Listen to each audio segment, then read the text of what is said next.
Well, I mean, yeah, it's like as if it is inherently liberatory to be like, okay, well, what if we had a woman who's like bigger and stronger than men? But at the same time, it kind of is because it's a little bit subversive because it's like, okay, well, I guess these things aren't just like, I don't know, it reverses the power dynamic, you know? Hmm. Yeah. And then there are like, there are like other ways that femininity that is expressed in the fourth book here that are definitely also like diverse. They're very diverse. Like all the different forms of femininity are like quite different. Like Kay's revolutionary, like she's an intelligent, savvy warrior who you know it's like another classic female archetype in the 80s when when you're trying to like reclaim women's power in like military settings. You know, she's not super bulky or strong or anything, but it uses her agility and intellect and ability to channel energy and like be a cipher for energy. That's her archetype. Is like the sort of nimble, intelligent, ruthless warrior. But then there's also like Cowrie, who actually kind of starts to embody this like feminist care ethics archetype of like the eternally giving person who as a strategy for survival and as a ethical framework continues to extend care to whoever's around her regardless of what they've done to her, you know. So like the idea is that by giving care to people and like truly paying attention to what they need, one can actually shape the future positively regardless of what the person has done to you. But Right. and then of course there's Lady Miyako, who's like a, you know, a priestess, the high Yeah. priestess. Is just like super intelligent and super wise, but again uses like a pacifist care ethics as well, Yeah. strategy for shaping the world as opposed to a militaristic one. So we do have like two badass fucking like killers and then two like pacifist care ethics emblems. You know, quite some diversity to the types of female characters that are given light in the fourth book here. Yeah. I would even say like the third book too has some elements of this with because it's completely run by like that trio, right, of Sakai, Mozu, and Miki, who are on Lady Miyako's orders to retrieve Akira from the two powers that keep swapping control of him, right? Like, there's the government trying to take control, or three actually. There's the rebels trying to take control, and then Mr. Nezu destroying, anyway. But the point is, they are constantly showing up. I remember one of my notes in the reading was just like, the sort of deus ex machina effect that they have that then once they pass is dispersed more generally after the Akira moment. But that's a narrative theme that I really enjoy about this particular uh, you know third of the story. Um, and yeah, I do love the care politics because there's a moment in the fourth book when like the only person who can actually be close to Akira is Kaori, right? Like beyond like this is It's like the the most closest to. powerful in that. If you want to look at it through that lens, it's the most Yeah, powerful stance. Is one of care. exactly. Exactly, it truly is, and like yeah, it's beautiful. I feel like there's so much here. I get lost in trying to tether myself. So The games of the 32nd Olympiad in 2020 are awarded to the city of Tokyo. 始まる始まる始まる hello everyone, welcome again to A Mutant Manifesto.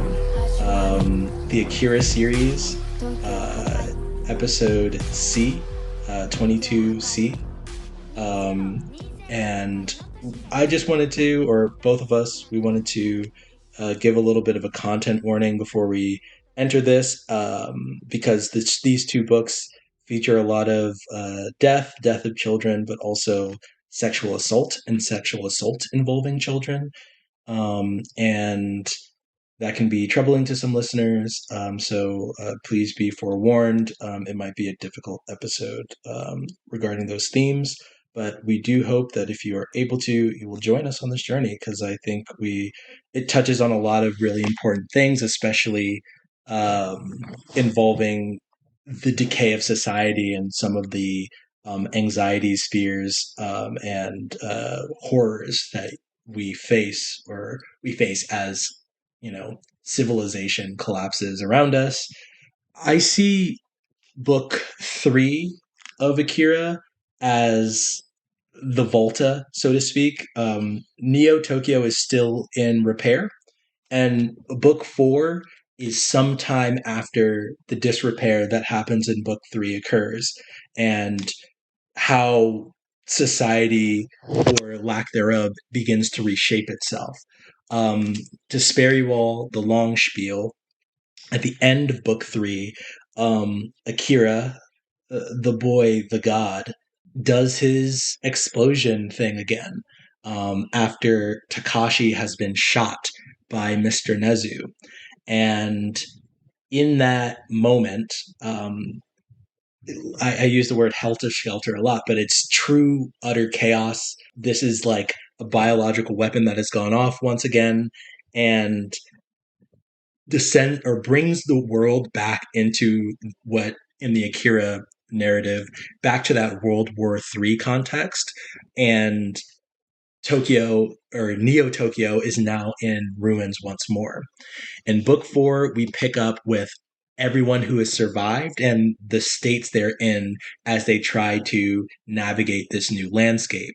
And there is a very real shift into the perspective of the women in the story. And you see some of that in book 3, but it really is hammered home in book 4, as it is titled K, and you follow her for the majority of this of that story. Some of the texts that I wanted to bring in, and I don't know how much we'll use them, is Slouching Towards Bethlehem by Joan Didion, a very popular one of hers, that sort of focuses on Haight-Ashbury and the societal decay that she saw there, and writes about this sort of like drug-addled community that gets formed in the San Francisco area. And also The Second Coming by William Butler Yeats, the poem that Joan Didion is referencing, that it is about the apocalypse, right? The second coming, but from a particularly Christian angle. And there's some themes there that connect with this apocalyptic landscape that we are re-thrust into. The Second Coming by William Butler Yeats. Turning and turning in the widening gyre, the falcon cannot hear the falconer. Things fall apart. The center cannot hold. Mere anarchy is loosed upon the world. The blood-dimmed tide is loosed, and everywhere the ceremony of innocence is drowned. The best lack all conviction, while the worst are full of passionate intensity. Surely some revelation is at hand. Surely the second coming is at hand. The second coming! Hardly are those words out when a vast image of a spiritus mundi troubles my sight. Somewhere in sands of the desert, a shape with a lion body and the head of a man, a gaze blank and pitiless as the sun, is moving its slow thighs, while all about it reel shadows of the indignant desert birds. The darkness drops again, but now I know that that 20 centuries of stony sleep were vexed to nightmare by a rocking cradle. And what rough beast, its hour come round at last, slouches towards Bethlehem to be born. When we talk about the impending apocalypse and the visions that I think we all see, and that are very, very apparent in Akira.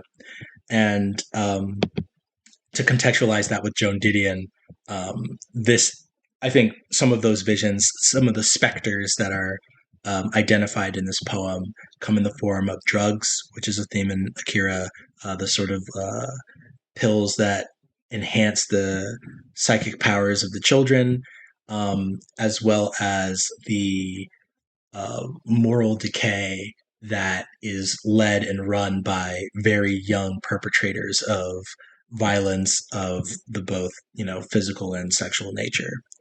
The second coming thing is like so fitting, but like I feel like the big question is really like what it's like all these different anxieties about anarchic situations, but also like I feel like book 4 is what was really like catching my interest like when I was thinking about it for this episode. But come to think of it, the relationship between episode 3 and 4 is actually very interesting, I feel like, because we really have like pre-apocalypse and post-apocalypse in certain ways. Like book 3 is still in a dense like civilian city, like proper city, and book 4 becomes like a new landscape, becomes a post-apocalyptic landscape, you know what I mean? Absolutely, yeah. And I feel like that's a really interesting like contrast to kind of focus on as we go through here. So it makes sense to look at that like climactic moment there. But I was thinking that like book 3 also represents kind of the dread of like of a, because I mean it starts with these spider bots, these like big huge spider robot like vehicle things being revealed. That are the caretakers. The caretakers, right? So it's very much like an authoritarian like police state that has full military control, and like it has, what do you call it, martial law and everything, you know? The movement into the more feminist angles that we're talking about kind of start 177 where someone says that's our wall, and then 156 like someone shouts, can't you tell we're trying to sleep? Like this is kind of that domestic environment that I think is maybe the relics of peacetime, a sleepier type of environment that civilization tries to uphold, but it's actively being torn apart. And when that situation rips apart and the violence sort of turns to the more marginalized communities, those protections, those walls are breaking down quite literally. And then we see different forms of power rise up in the women that take charge in book 4. So I wonder if... Yeah, we can slowly tease it out. I think that we can just kind of go through a little bit more narratively, like linearly. But another like observation I had to share about like book 3 that I am remembering is that there's a lot of like silence to this one. There's a lot of just empty space. You get this sense of like ennui, and just like kind of melancholy and kind of a nostalgia for what is right in front of you, like a nostalgia for the present time, which I think is actually kind of an element of like a cyberpunk world building that is also recognizable in our contemporary cities that we live in, our big metropolises. Like sometimes if you're just like driving into the cities, or taking the train or looking out the window or whatever, you're at a place where you have a view of the city, you just have the sense of like, it's a little bit of an achy sense of like, wow, this place is like so beautiful in its own way, and it's almost kind of a little bit of like a mournful feeling somehow. Yeah. This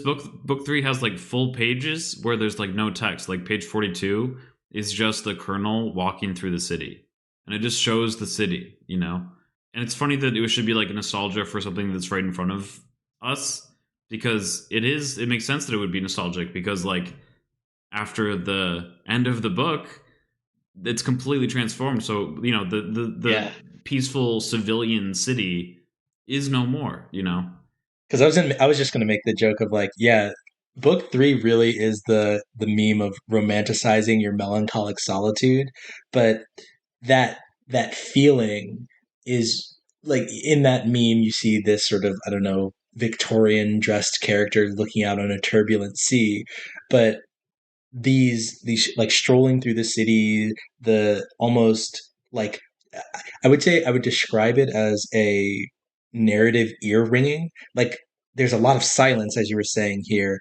and it's like this sort of like, right, like it's like this tension point that everybody is feeling all at once, and even as the action starts, there's a lot of action in book 3 and 4, but like it's always sort of cut off by, like, even on page 85, they're trying to deliver Akira to Mr. Nezu, and it's just kind of a boat.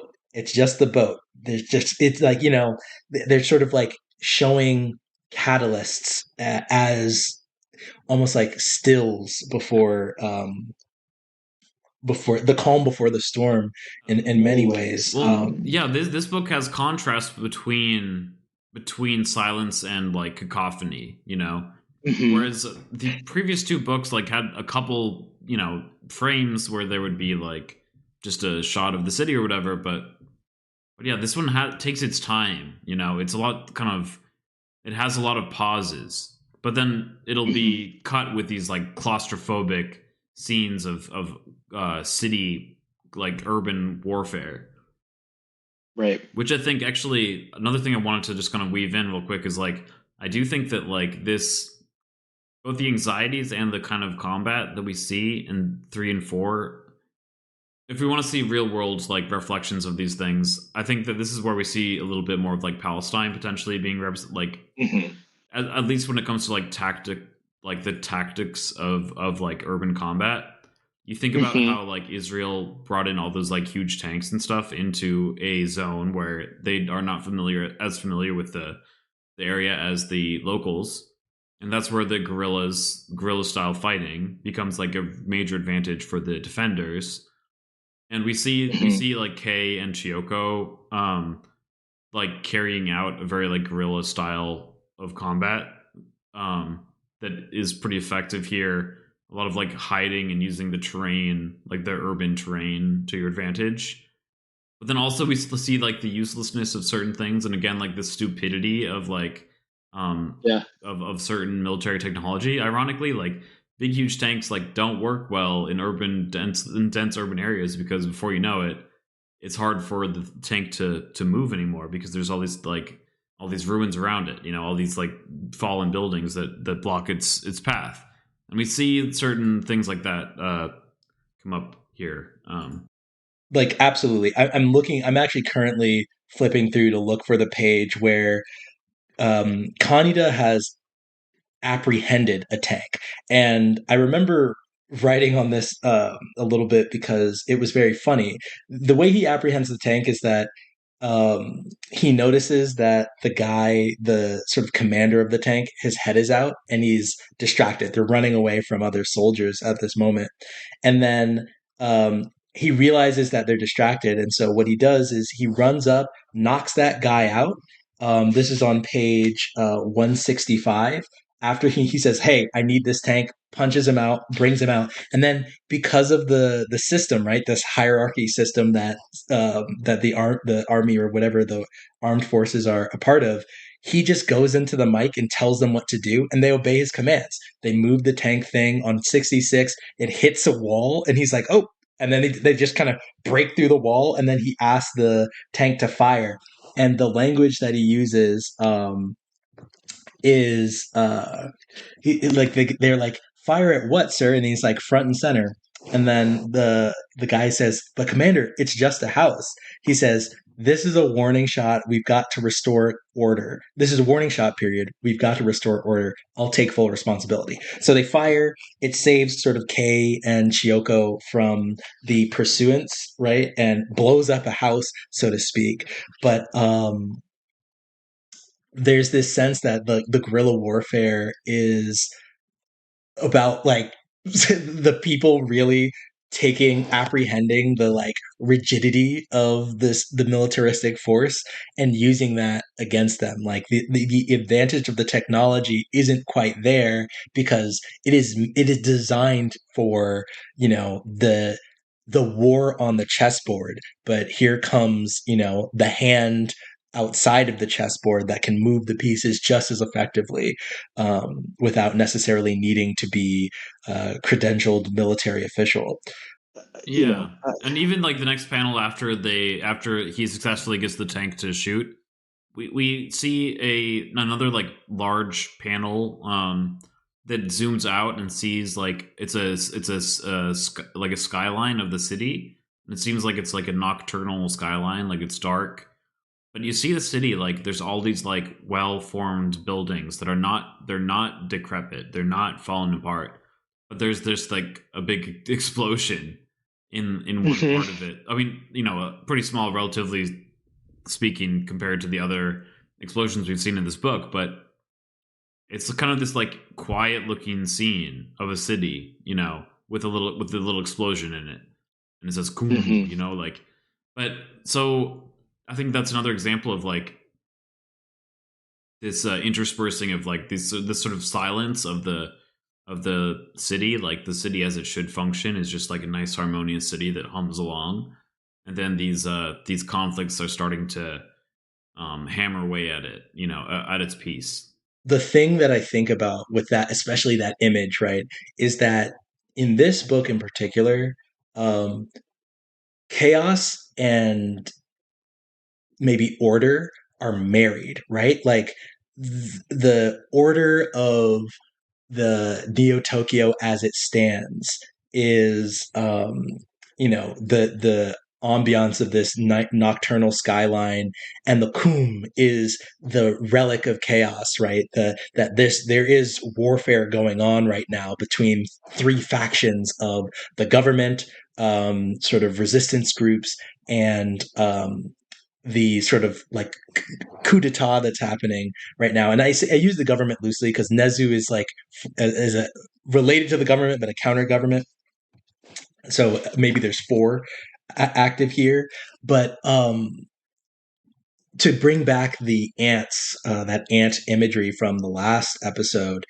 That's definitely something I was going to say too. There's so much language of like pigs, rats, ants. There's so much of that. Yeah. But continue.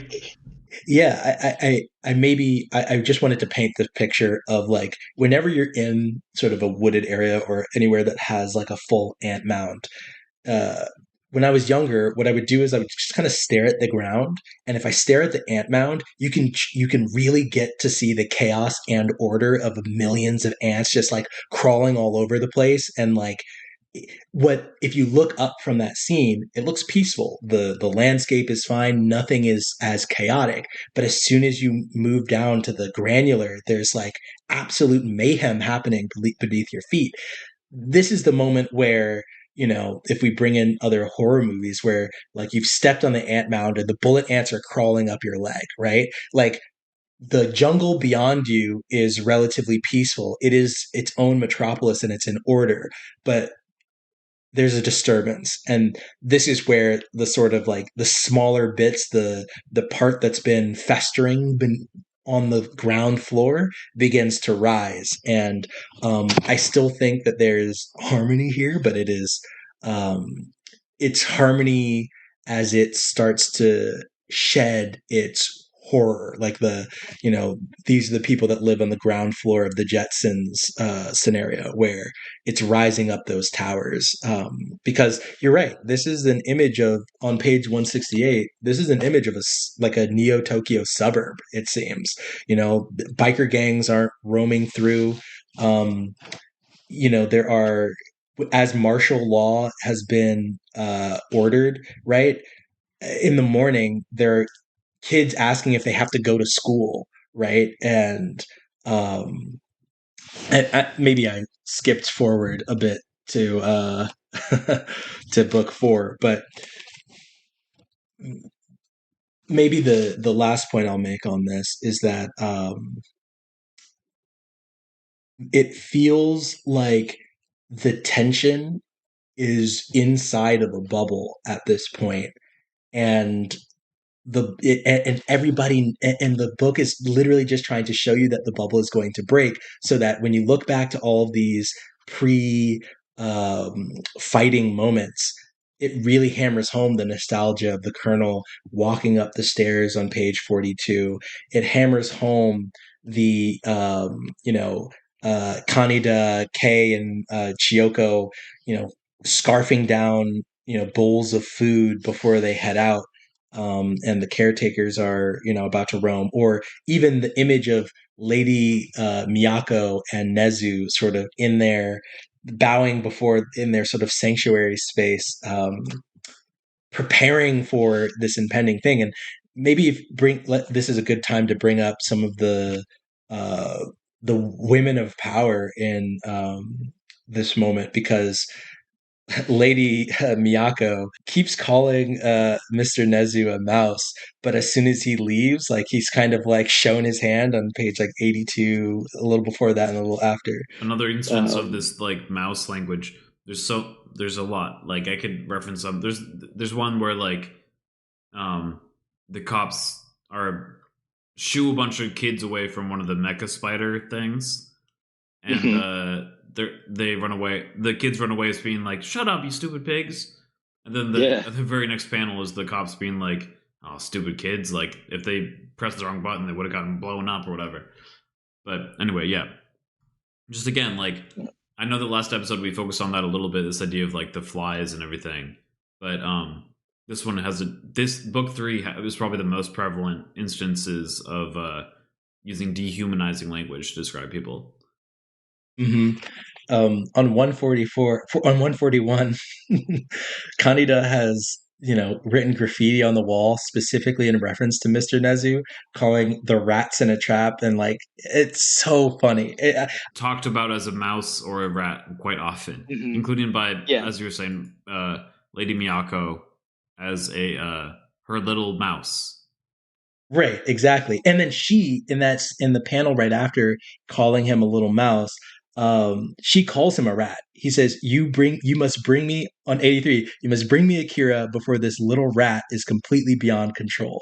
Right. And this is kind of really, really cool. So Mr. Nezu is sort of trying to leverage power for himself in this moment, but Lady Miyako, in her sort of like, I don't know, prophetic wisdom, is sending out 3 of her disciples to like make sure that he doesn't royally fuck shit up, because Mr. Nezu thinks of Akira as a chess piece to ascertain power outside of Lady Miyako's control and outside of the colonel's control and outside of the current standing government's control.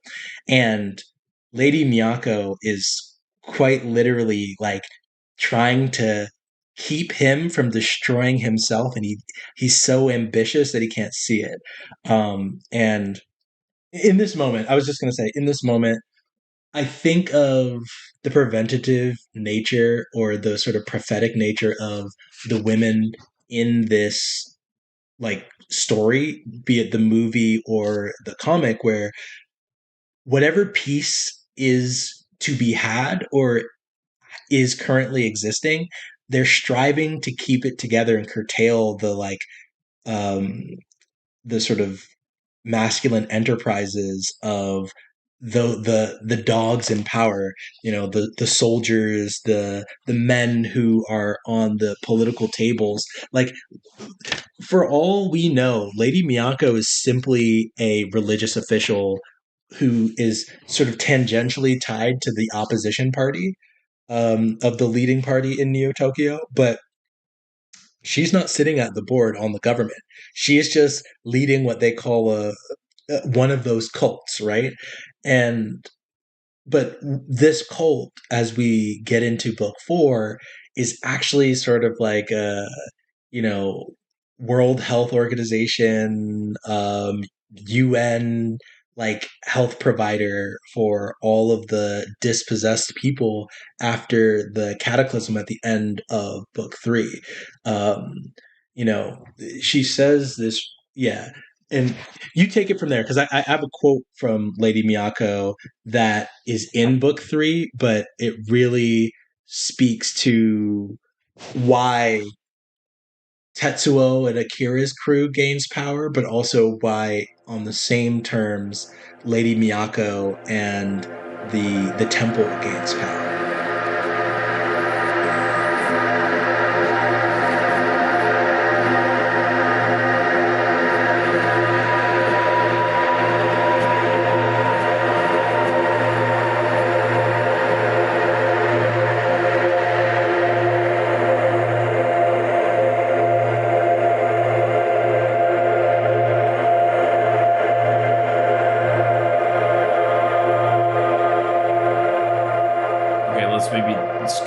about some of these female characters, these prominent female characters, as they become more and more essential in these two books.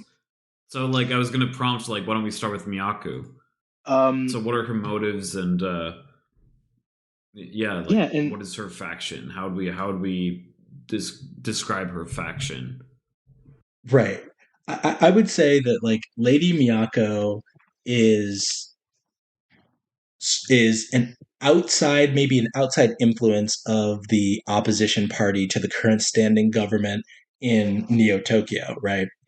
She leads this temple that in book 3 gets a little bit more clarity about. Like, we know that she harbors monks who are connected to the powers of Akira. And that, for better or for worse, she's maybe the person who is most knowledgeable about the rebels' dealings with, like, searching for Akira as the biological weapon. She's in book 4. She takes more of a role of a caretaker. She opens her temple into the public as they're coming in seeking aid, and she's providing aid that the government struggles to provide at this current moment. I feel like she's like an ethicist above all else. Like, she's very much, like, almost draws her power almost from her ethics. Like, she has, like, a very strict, as nonviolent as possible, very, like, through self-discipline and knowledge of oneself, and as just knowledge in general, and then through, like, pulling strings politically, one can not even influence things. The other thing is, like, she's not even, like, super into influencing things in a certain way. In book 2, I remember us like, you mentioning briefly that once Akira is released from his cryostasis, she's resigned to the fact that he's going to bring about another apocalypse. But she just says, well, we have some time in the meantime. We've got some moments to think about stuff. And so it's almost like she's equanimous, and it seems like she has a bit of a future sight as well with her. So she has a lot of knowledge and sight and political connections that all seem to be related. And her power in general, though, I think is related to discipline and a kind of ethical relationality to other people. I think this is, like, a pure example of, like, mutant political like, expression, where she has been a victim of and subject to the powers of the government, to then incorporate those into a peace ethic that uses the harms that have been done to her. So to clarify, Lady Miyako is number 19 in the childhood experiments, or the child tests on like these psychically gifted children, right? And through that trauma, she shifts her angle to one of peaceful authority. You can tell she operates in hierarchy, so this is not non-hierarchical, but this hierarchy is merely an expression of, like, how to impose against, like, peacefully against a system that is particularly corrupt. And yeah, I think that her experience in falling victim to, and also being forgotten, I think it is particularly important here, to bring in sort of like the Fred Moten's undercommon, sort of like this, like, her networks are the underground networks, and her presence is the above ground influence of religion, and she is a nexus for all of those things because of her identity currently, and so I think I really cherish that about that character. Yeah, she's also like disabled, like she's blind and probably not very Mhm. mobile. So in a lot of ways she does. I remember when we watched the anime, I was I zeroed in on a little sentence by Kyoko, one of the ESP kids, because Lady Miyaku was not a character in that. Um, Mm-mm. so, like, essentially, she wasn't represented in that in the movie. Yeah. But instead, we had a little glint of it from Kyoko, who said, like, we have a chance to, like, the future is not set in stone. We have a chance to choose one for ourselves. Um, and I latched onto that as like an ideal, like the closest to a ideal that I could resonate with within the context of the different factions in that movie. But Mhm. in this world so far, like, you know, Lady Miyako is like pretty much the sympathetic, I would say, faction. Like the Mhm. she represents like probably the most morally good character there, and also has Mhm. finds a way to mobilize power in in her ethical framework. And so it's not just morally good, but ineffectual. She actually has sway, and Yeah. but it's interesting because there are times that come into book four when the ethics seem to be her a bit of like her like fixation on ethics actually do seem to be a tactical Achilles heel. So Mhm. there could be Yeah. something I might like personally be a little bit more action oriented and willing to compromise than her, you know. Of course. I mean, the way that her character develops in book four really shows like her quote unquote like blindness, right? Like her, remember there's a scene where this is right after she talks about how Kay is a gifted medium and how like Kay can really influence things by being a conduit. So, and I'm on page 239 right now. Oh yeah, of book four. Yeah. And this is just bringing in Kay, and then we can go back, right? Because I'm literally just following Miyako's interactions, and bringing in Kay, just like she says, you know, I can see through your eyes. You're a gifted medium, Kay. Though powerless yourself, you serve as a channel for energy for the energies of others.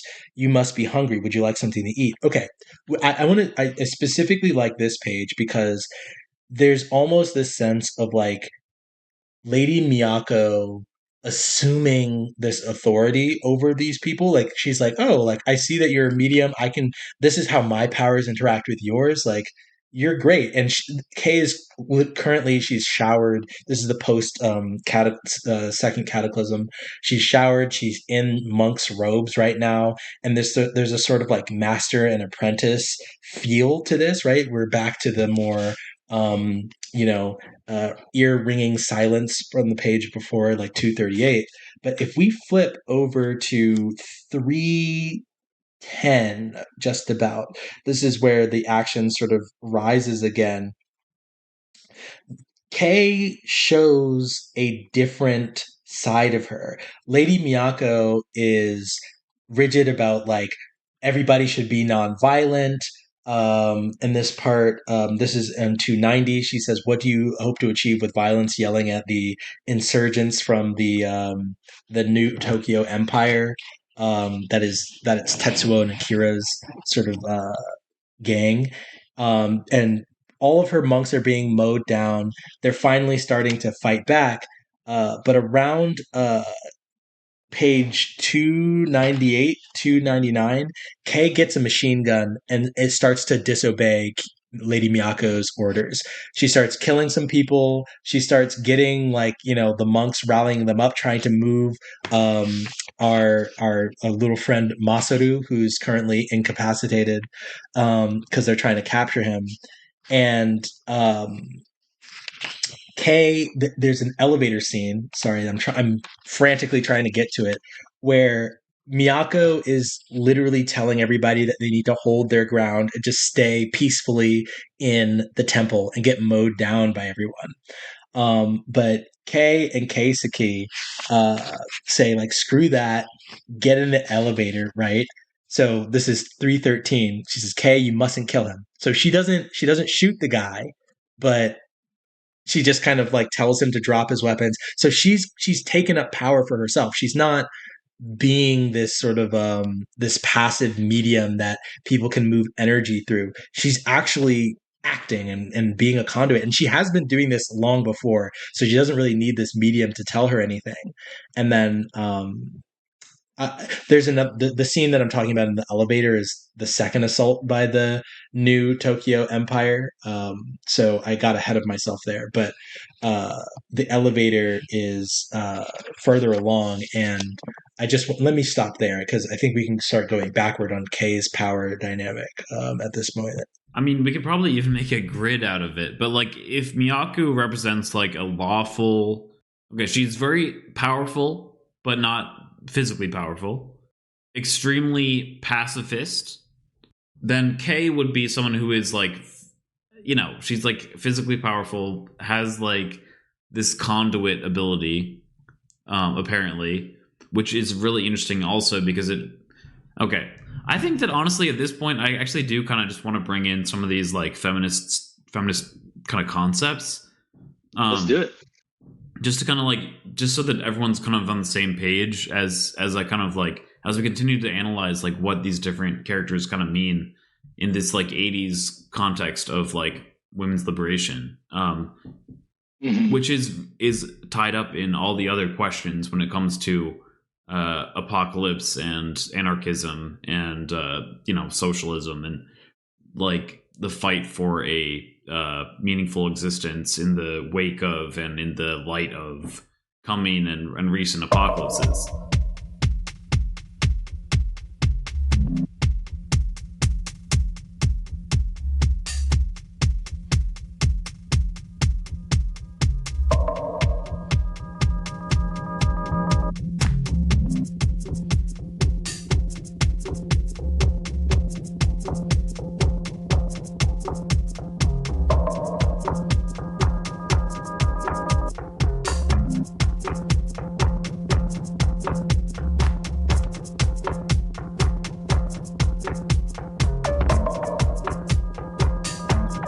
The 80s is definitely a very specific context when it comes to these things.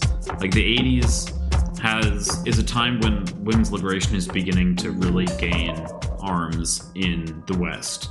It's really starting to gain textual relevance. Like people are making content about it and referencing content that has already existed. They're developing a genealogy of texts to talk about things, including Compulsory Heterosexuality and Lesbian Existence by Adrienne Rich, which came out in 1980.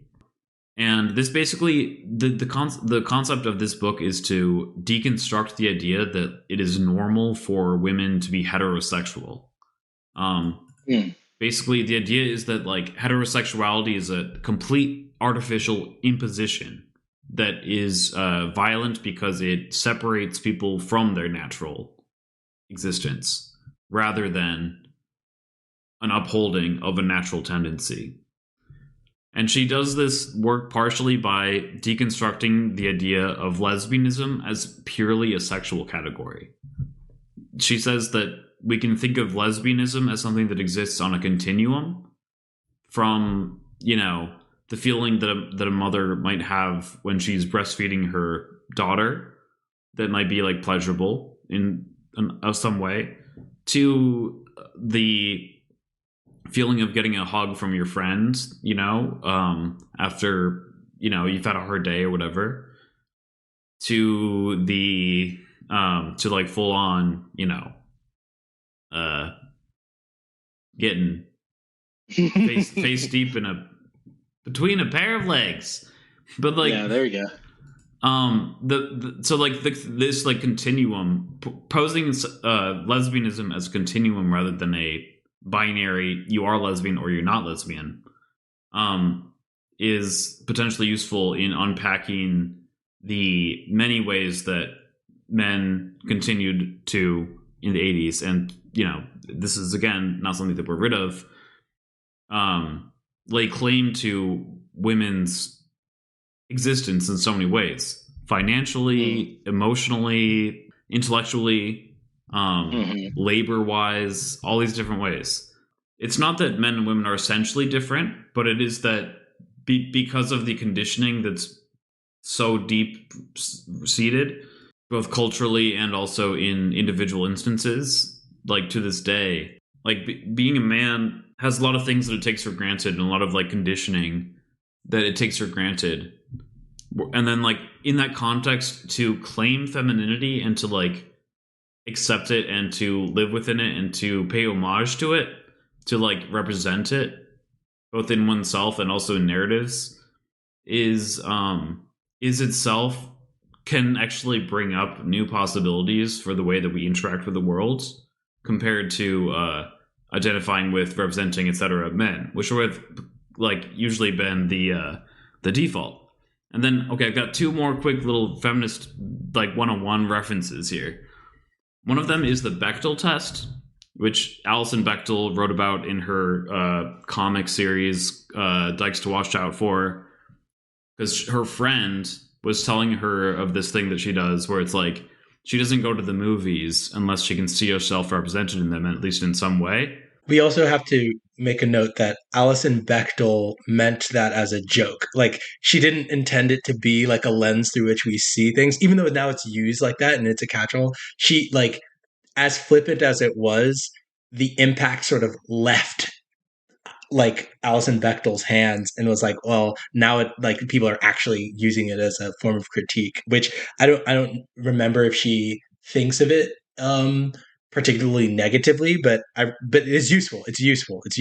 Yeah, she doesn't think of it as negatively, but like it was a joke that her friend told her. Like her friend was telling her this joke where it's like, oh, because her lesbian friend, of course, they're as the name of the comic series would imply, is telling her that like she doesn't go see movies. This is in the context of the 70s, 80s, right? Unless she can see herself represented in them, in the sense that she can project her own like lesbian eroticism into the movie.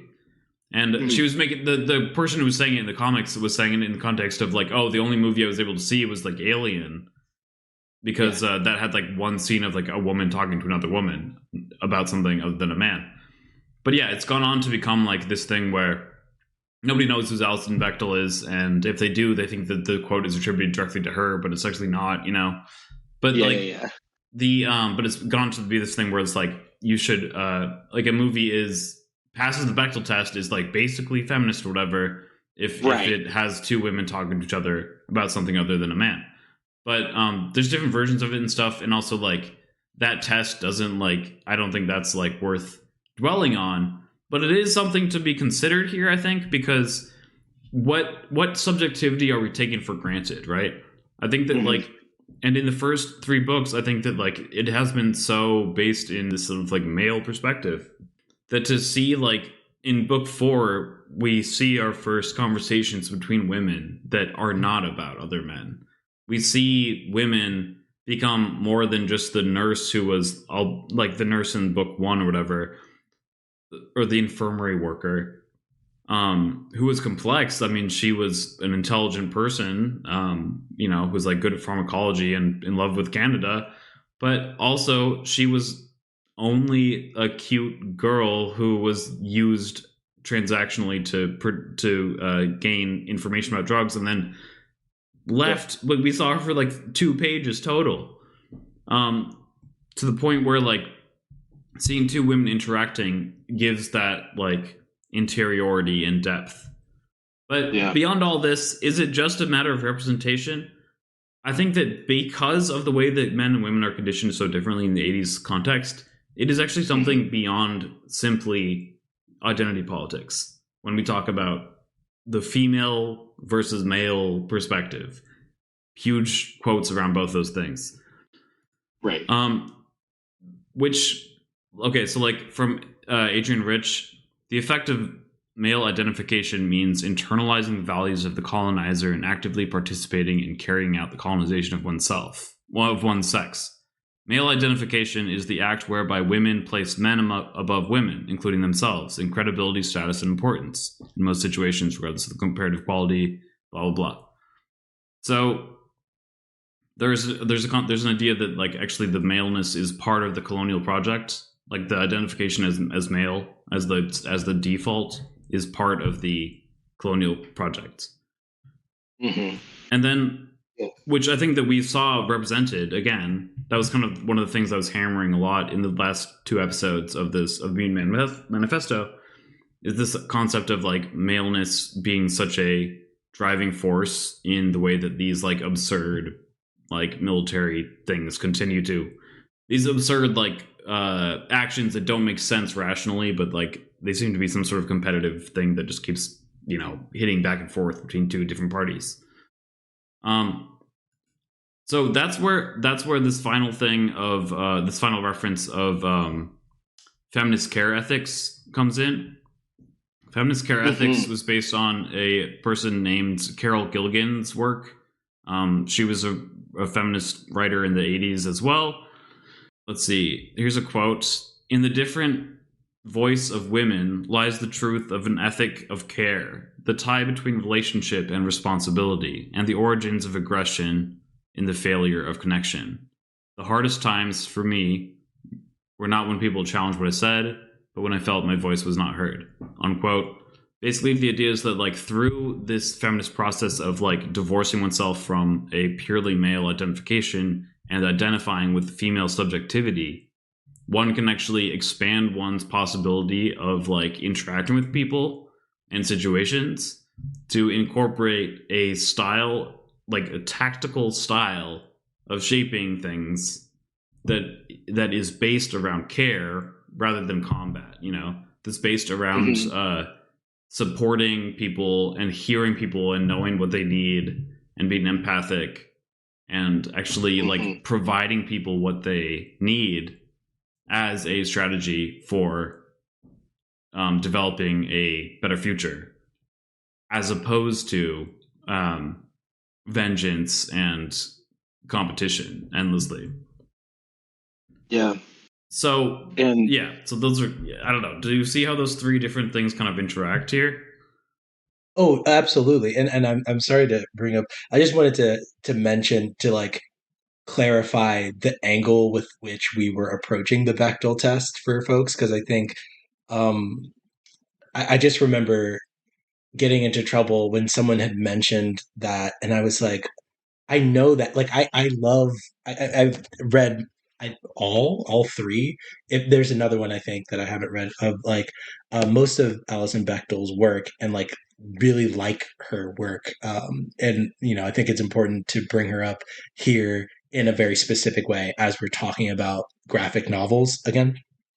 And then I see how those interact so closely. I mean, going back to these characters that we're talking about, we've got Kaori, who takes a much different role in Akira the manga than Akira the movie, who exhibits those care ethics. And then also when we go to the relationship between Chiyoko and Kai, like their interactions, like they're caring for these 2 kids that were previously, like in the anarchy context, right? These 2 kids were previously their adversaries in the pursuit of Akira.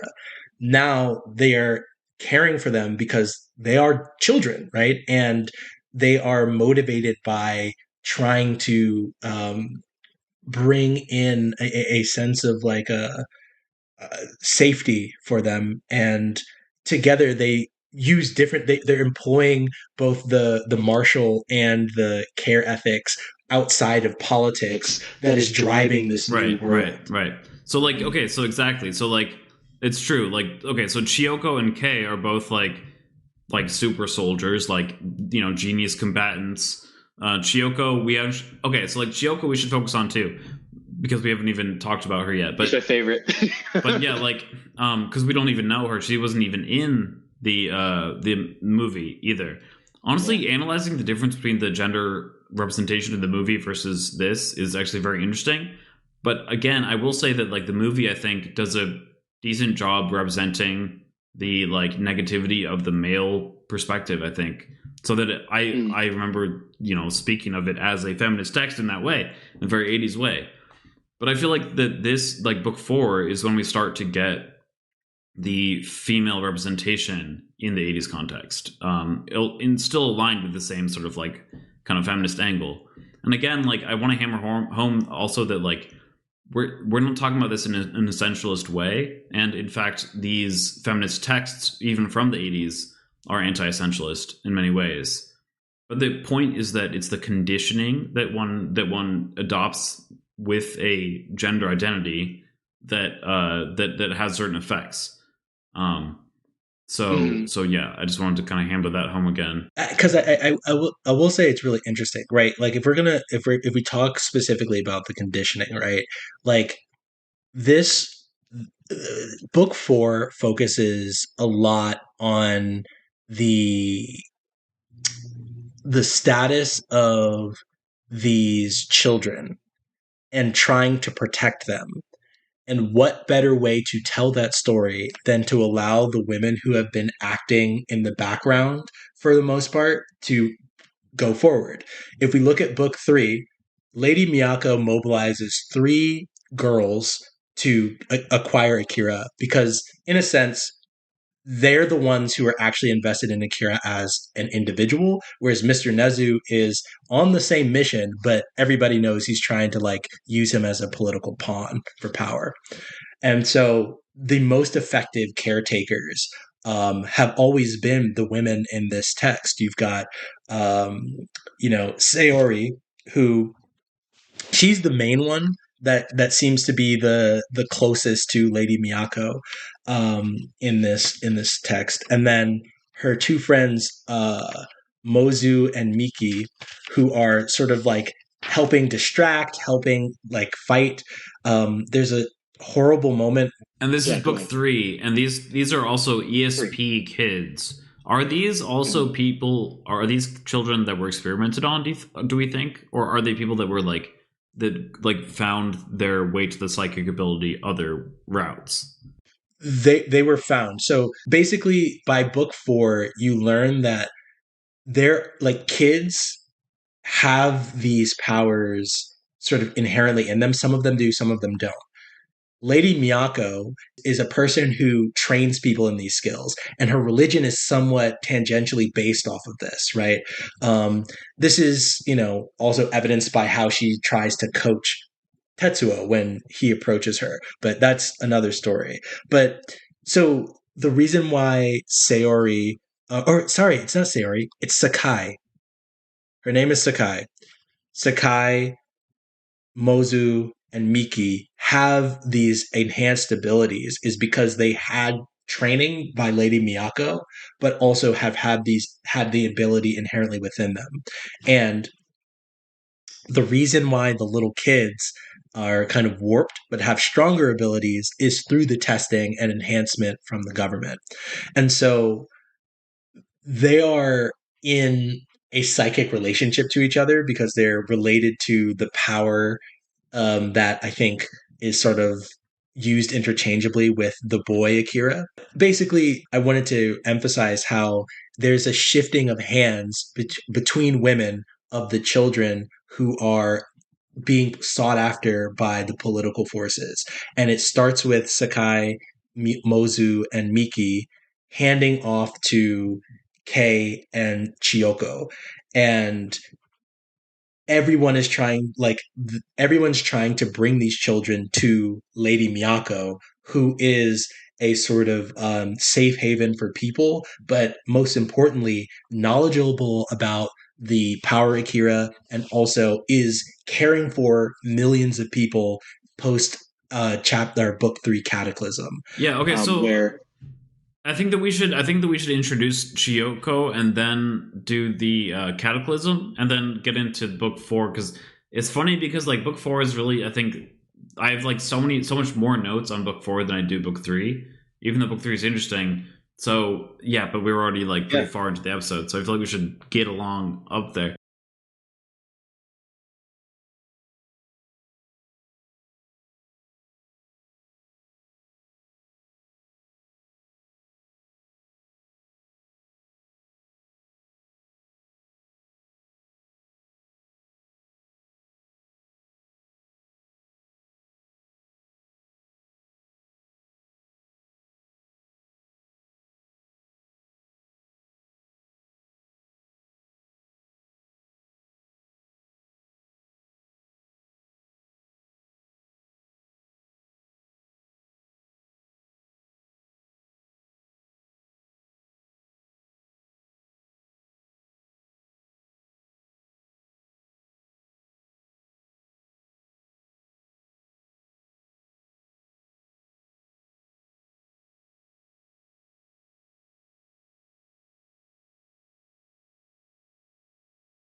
Yeah, okay, so where I don't actually remember being introduced to Chiyoko. Do you? Chiyoko is I do. So Chiyoko is my favorite auntie, my favorite character in this book.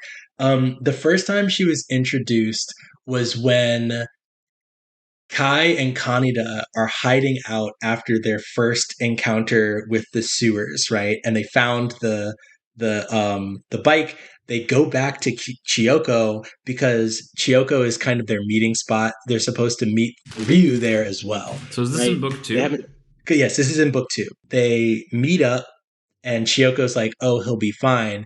And I don't know. I don't remember if at that point she's revealed to be a weapons specialist, but she is, and she'll have some very strong woman moments, but you see them really come to light in book 3, where she is the powerhouse. If we're going to use D&D terms, like Kaneda may be a rogue, Kay might be like a paladin of some sort because of their like abilities. Chioko's the tank. She's like wielding these heavy armaments, fighting, like destroying everybody and everything in her path. Like while Kaneda loses a Constitution roll against poison food, Chiyoko apparently may have eaten the food or not.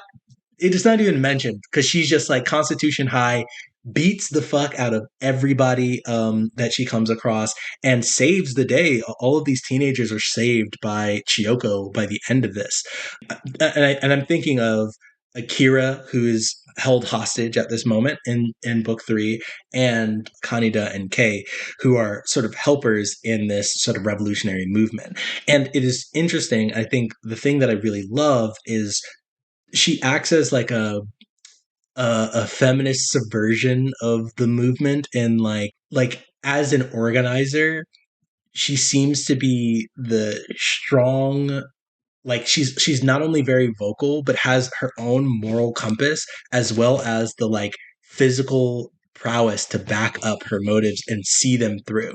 And I think that's a great way to get into book 3, because not only does Chiyoko really sort of take the cake as someone who, like, Chiyoko protects Kei from a drunk Ryu's advances as they sort of try to reestablish and figure out what's next. A drunk Ryu was gonna like try to like make out or whatever with Kay, and then Kay was like, oh wow, like okay, and then Chiyoko breaks it up in a very like heavy-handed way, and is like, get the fuck out of here, you bum, kicks Ryu to the curb.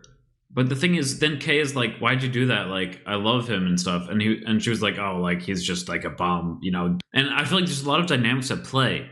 For example, age gap.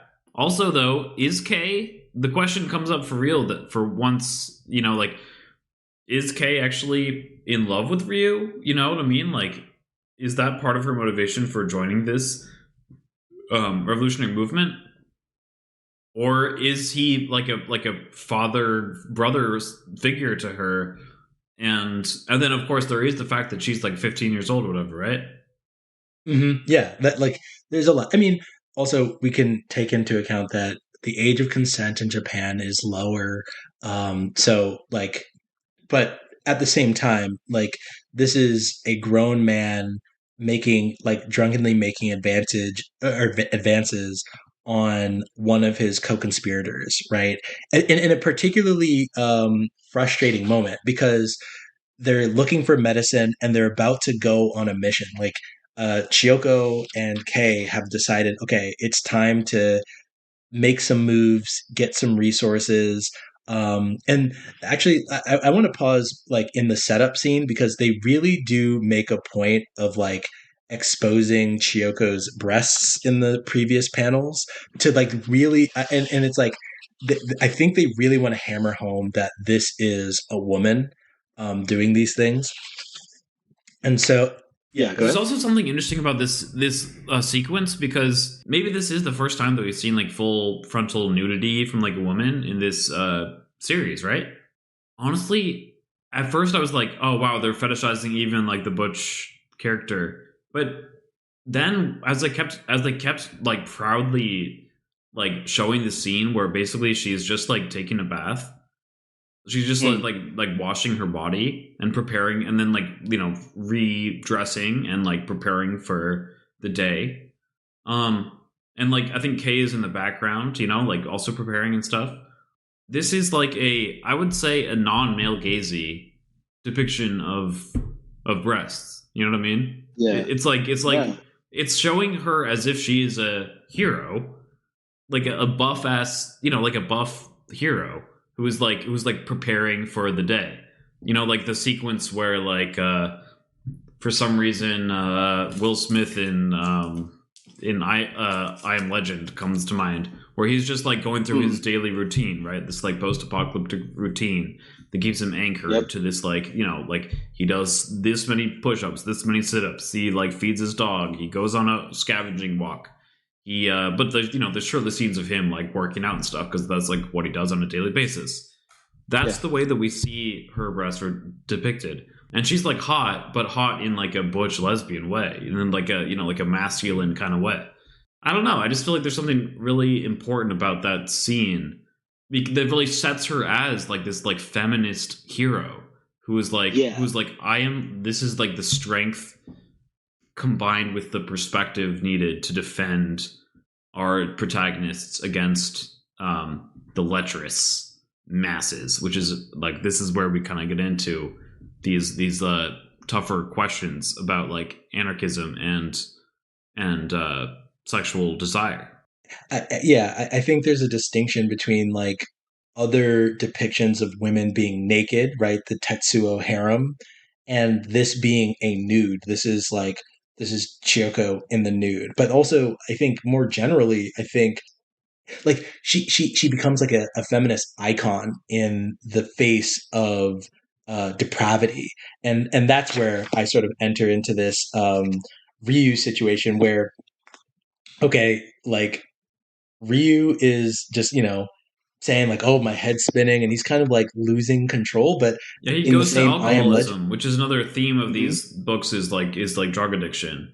But he's like going into alcoholism to cope with. Yeah, I mean, he's given like, this is a sense where he's given up, right? Like, Kay asks where he's been for the last few days, and like asking if he found their friends, but like Chiyoko's like had it. She's like, like, you know what I mean? Like, we don't need, like, I'm just gonna get this gun and I'm gonna get these resources. Like, Chiyoko's about that money, right? And that money being abstract. Ryu was seen as the authority in the revolutionary enclave, and then Kay was like following his orders.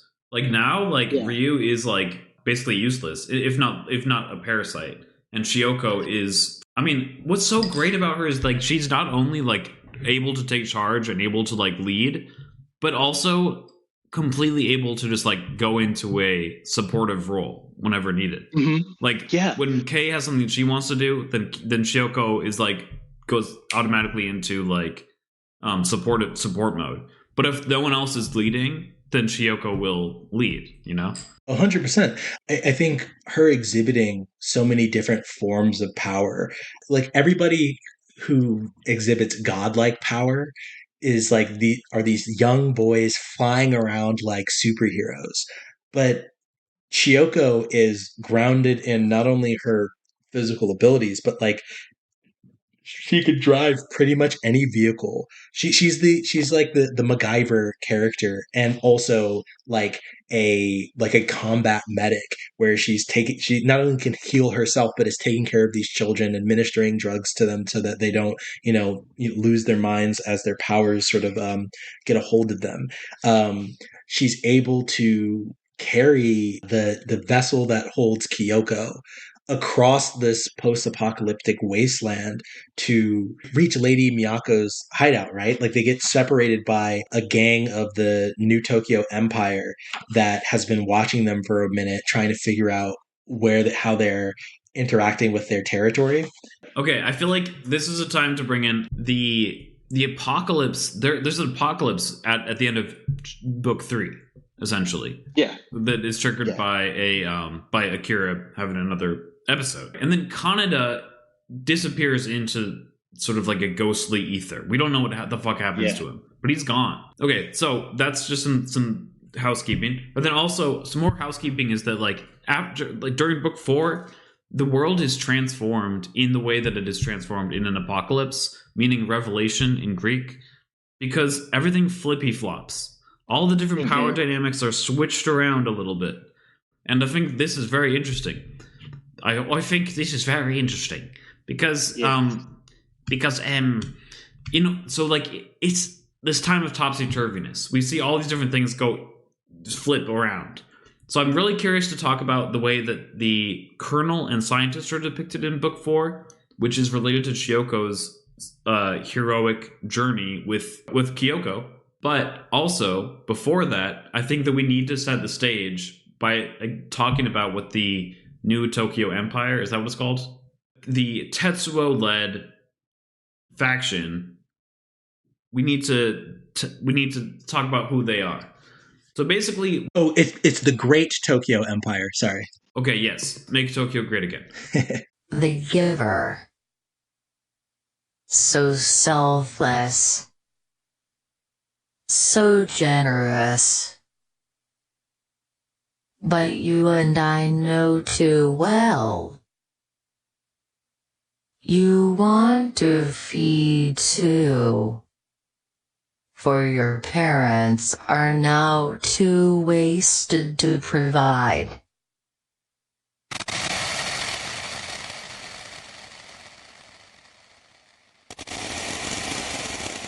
What happens in the post-apocalyptic Neo Tokyo setting, which is no longer Neo Tokyo, it's just the rubble of Neo Tokyo, is we have basically a dividing line between like West and East. West being the Great Tokyo Empire, led by Tetsuo, who is parroting Akira, because like they have control of Akira, right? But Akira is not doing anything. He's just chilling out. He's just being a kid. Yeah, because Akira is a proxy for Tetsuo. Right. So Tetsuo is parroting him and saying like, okay, this is the god, right? This is the prophet. So he basically takes like a huge sway over the surviving population, who are saying like, okay, well, there's like the most powerful entity like anyone's ever known is on this side, so I guess I'll take this side, right? And so they are a very much anarchic ragtag group of people that Tetsuo performs 2 miracles a day for, and he, disperses supplies to them twice a day, right? He's like, okay, I'll like, and he like performs miracles and stuff. But then as it goes on, he also like blatantly experiments with these drugs to like imbue random people, including people of adult age, with psychic abilities. And it's interesting because these scenes of these like psychic mutants coming to be is indicative of like what I mean when I say mutant in a sci-fi context, because it is the risk that your experimentation will result in you just like blowing your head off by accident, or that you will go absolutely crazy. These mutants are not. This is not like a biohacking, like precision process. This is like take a bunch of drugs, use your mind to bend a spoon, and then you might die, you might not. Right. And also like notably, there's also a town crier who is a psychic mutant who is like sits in this like cape on like this large perch, and his psychic abilities allow him. And he wears a blindfold with an eye on it, with like an eye written on it, and he's able to sense. He has the gift of farsight, and so he is like the surveillance system of this civilization, of this like anarchic civilization, and I think he's really fucking cool. But like, this is the problem with me, right? There's a lot of stuff I think is really fucking cool when it comes to like mutant civilizations and stuff. But the thing is, for some reason, fantasy settings always love to depict mutants in this sense of like these like ragtag groups of people that are not unified by any one banner.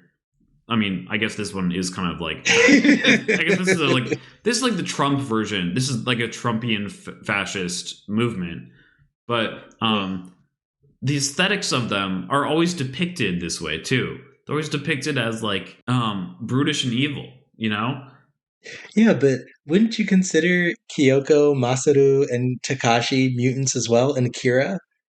Well, yeah, but they're mutants in like a different way. You know what I mean? The mutants that you think of when you no, I guess they are. They are. They totally are. And Well, like, yeah, well, yeah, I think maybe I hear what you're saying though. You're saying that like when it's the mutation of like let's just like see what happens in like if we bring in Warhammer Orc, like I believe this thing and therefore it manifests, right? and also Um, Warhammer has like chaos, which actually mutates. It's like chaos is the same thing as what I'm talking about, where it's like this thing that like gives you unexpected results, but like is always seen as being like brutishly evil. Like there's no way around it being evil.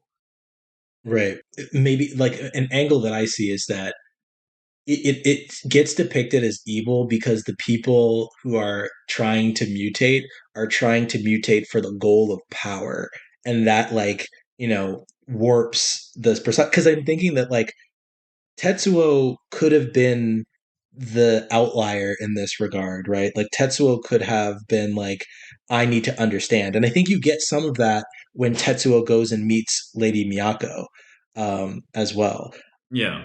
Okay. Yeah. I just want to kind of tag that discussion a little bit, but it is true that in this world, like that group is. I think this is what's maybe interesting is like I think that there's that group becomes basically fascistically controlled, starting by with Tetsuo. But then Tetsuo's like right hand man. Who is this person? I don't know if we ever get his name because he's just kind of like a dude in a tie. Yeah.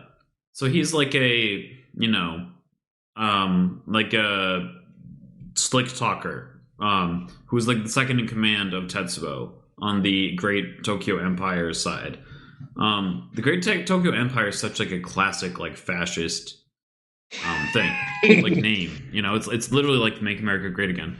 And then there's a moment at which Tetsuo looks into Akira's eyes and oh, has my like favorite. and has like the most traumatic experience of his life. And we don't know why. Nobody knows why. But he Oh, like freaks the fuck out. And yeah. like, he just has a real hard time dealing with what that is. And in the aftermath of that, he's staying inside his room and not doing anything. But before that, I think, is the thing that we had to do the content warning about, which is that Mm. there's a scene of like where like Tetsuo is like handing out soup to a bunch of people, right? He's like handing out these rations as he does like twice a day to his followers.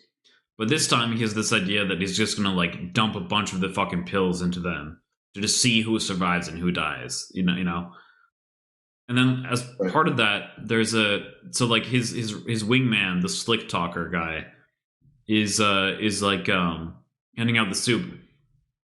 And there's like a little girl who like comes up to it. She's getting soup for her father who has a broken leg, and the guy in the tie is sort of inspecting, and you realize that part of the like soup ploy is that he's trying to find like girls to sort of join Tetsuo's harem. He's like, I know you wanted at least this is the slick talker. I know you wanted at least five, but they're very rare, and I can only find three. Right? Then that's 103 to 102, 104. Then as it progresses, like Tetsuo marches in, but as he's marching in, the slick talker is just like, hey, like try not to kill any of them because they have families, right? So they're naked, cowering in the corner. Yeah, and then the slick talker is like, these days, even the real quote unquote dogs are at a premium.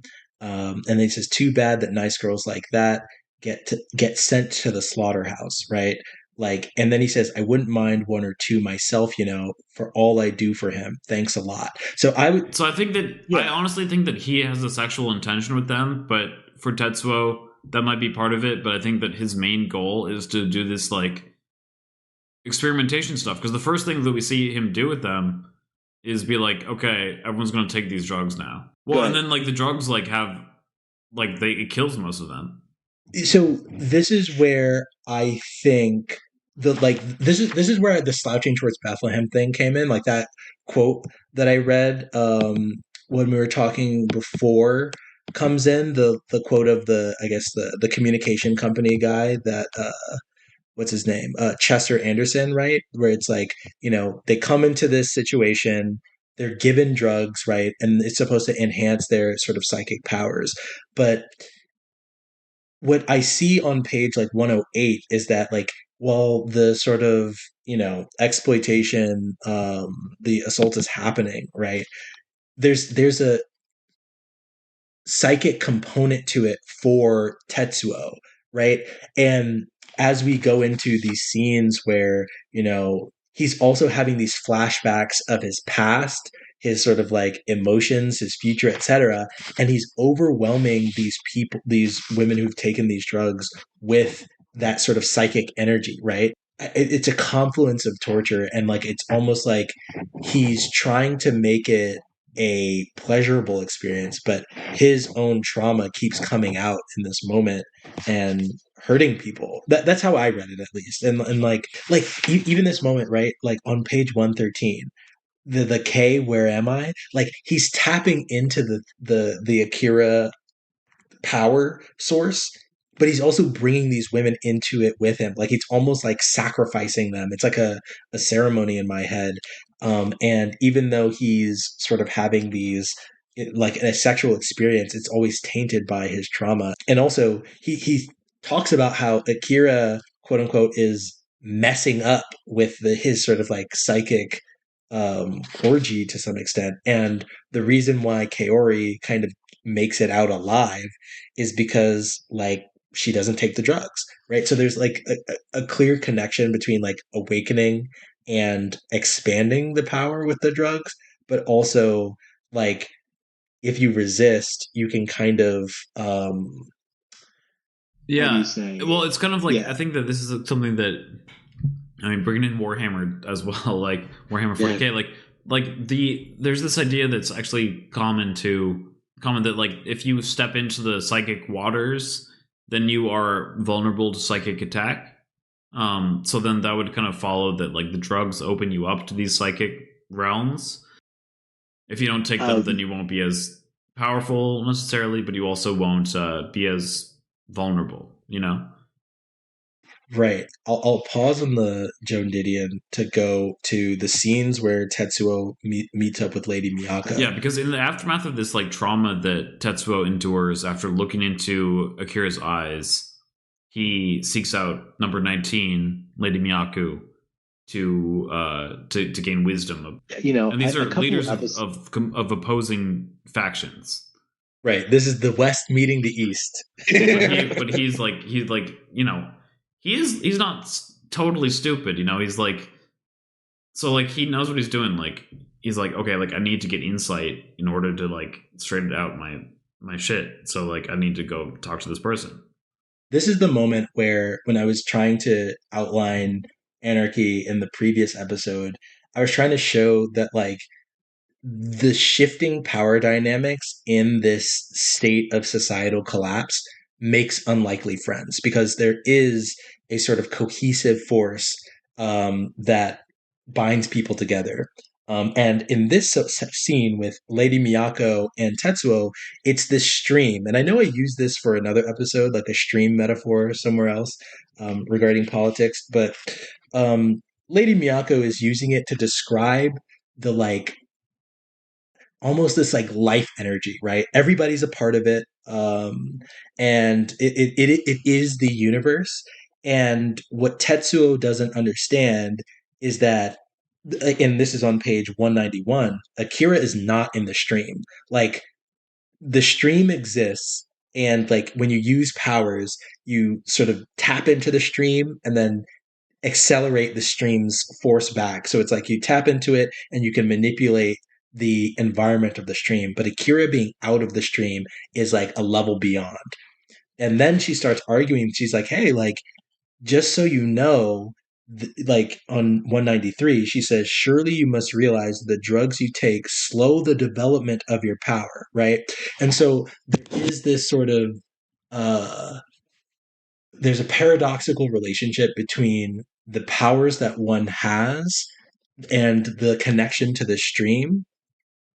and the drugs, where it's like, while the drug may make you more susceptible to the stream, it also it tears that fabric so that it's a painful experience between the two, and using the drugs helps mitigate that pain to some extent. And we learn that sort of or and one point I want to make about the powers, the thing that she mentions about how she got hers.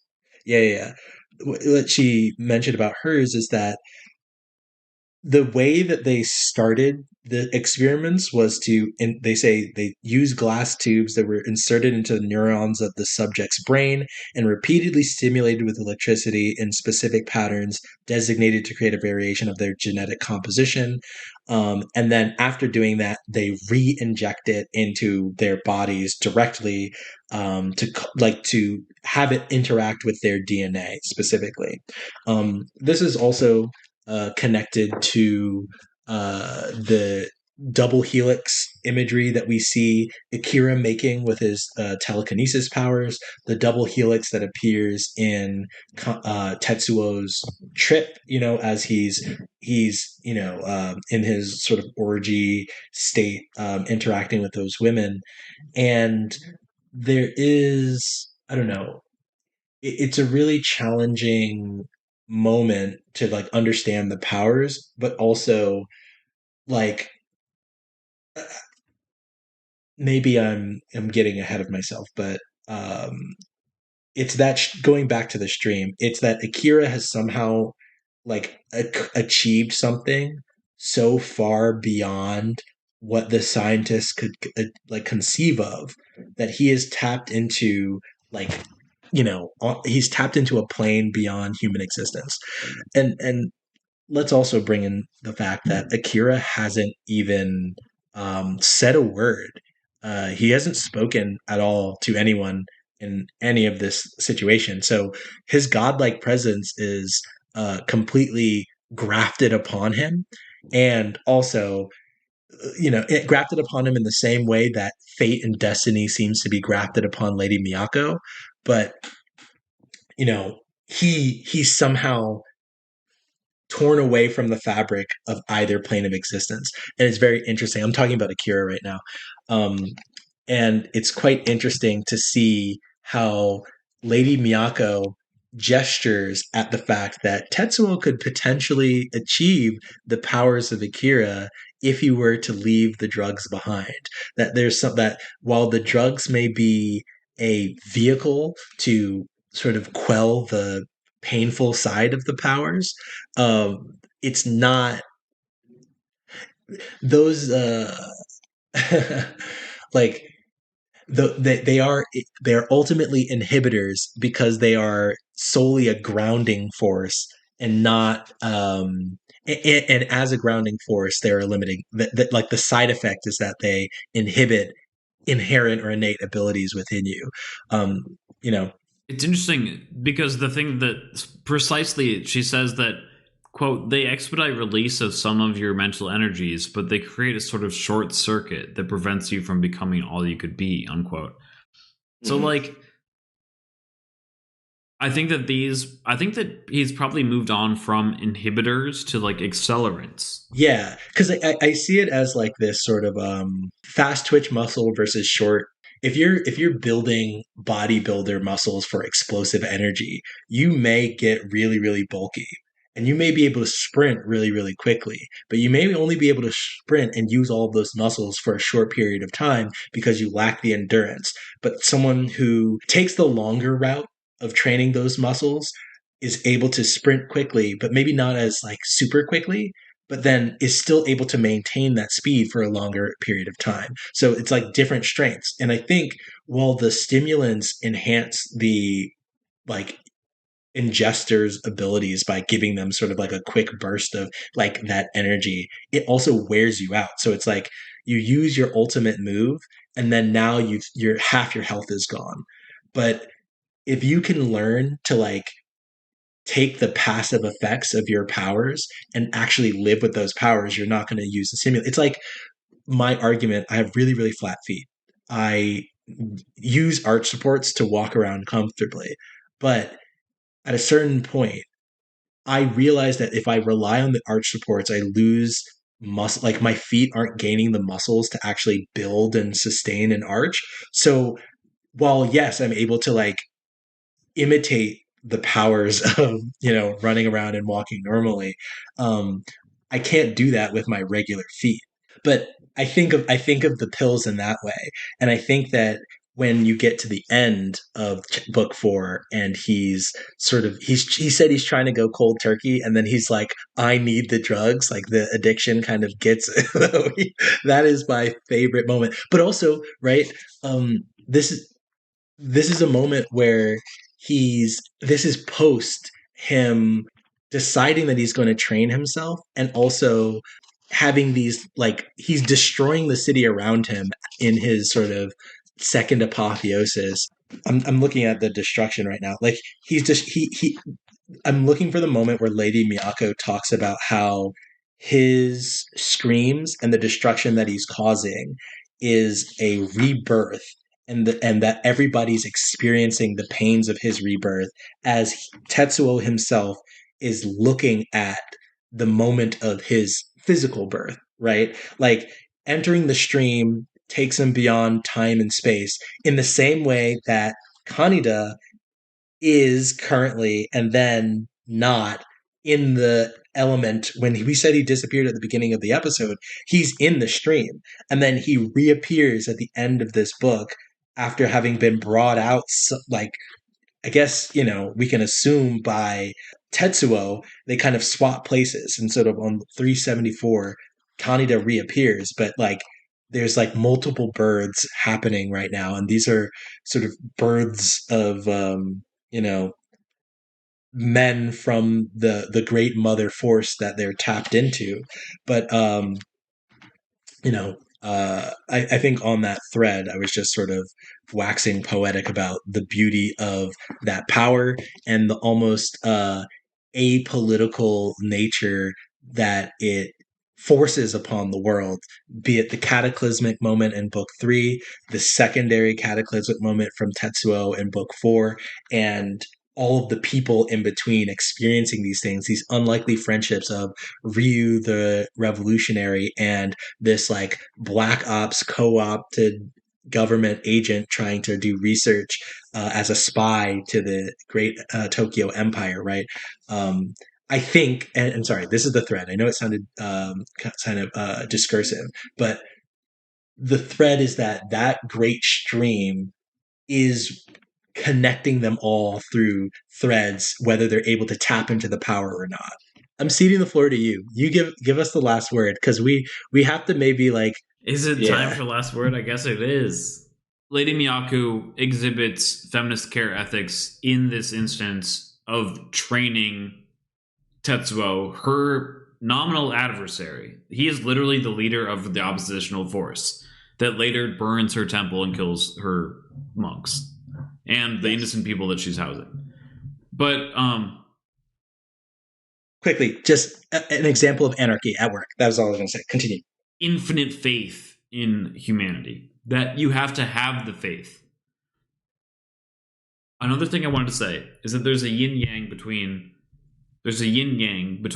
the episode 3 and 4, because episode 3, we have an ordered society that's being riddled with chaos, and in episode 4, we have a post-apocalyptic, like, chaotic, anarchic society that's been riddled with instances of authority that are oftentimes pretty fucking sad. I mean, they're not necessarily in both cases. But It's that's what I was fully saying. yin-yanged. You know what I mean? Yeah, it's like one within the other.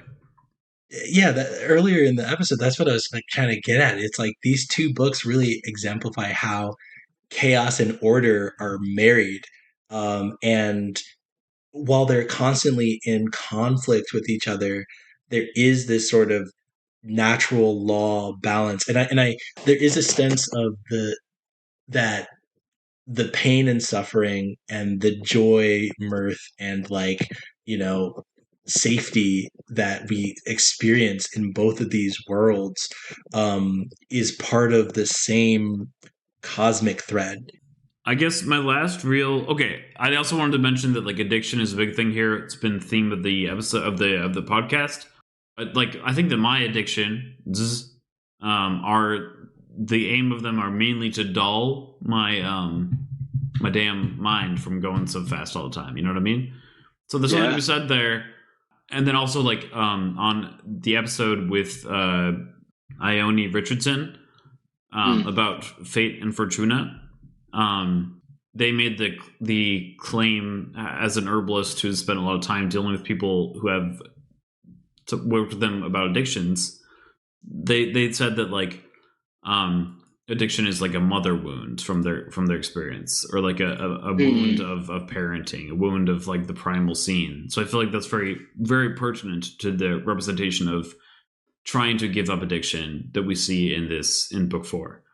And it's interesting that that's in the same context as like the Bechdel test being passed and these female characters having like such a prominent role. I also wanted to like pay a little bit of lip service to Kaori, who I feel like is like probably an underappreciated hero here, because she is the person who doesn't take the pills, but is like basically abducted by Tetsuo. And you're right, I forgot that like Tetsuo actually did like fully have sex with these 4 girls forcibly. Okay, so like she is able to exist within this like forced mother role, forced domesticity, but then she's able to actually like apply like genuine care beyond the shackles that I think are probably essential to like Akira's stability. Mothering God. Yeah, exactly.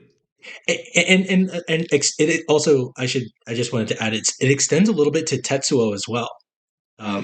No, absolutely. And that's what I'm saying, like stabilizing both of these forces, Tetsuo and Akira, is actually like wildly important in this world. And if you think about it, like it'll never be not the case that like mothering in whatever situation will be super valuable. I mean, not to say that like it should always fall on women, of course, but like, you know what I mean? But it is still a value to be upheld just as much as strength that Chiyoko exhibits, and the military prowess and intellect that Kei exhibits, you know? I mean, there's a good example on page 195 for me. And this is like, so Tetsuo is talking to, this comes right after Tetsuo is talking to Lady Miyako, and Lady Miyako is telling him that like he might actually need to go off the drugs if he wants to like really attain the godhood that he seeks or whatever. Right. And then like it cuts, the action cuts on page 195. We see a nice big frame of Akira sitting on the edge of his bed. And then we see Kaori, and she says, "Oh, good, you're awake. Just in time for dinner. Doesn't it smell good?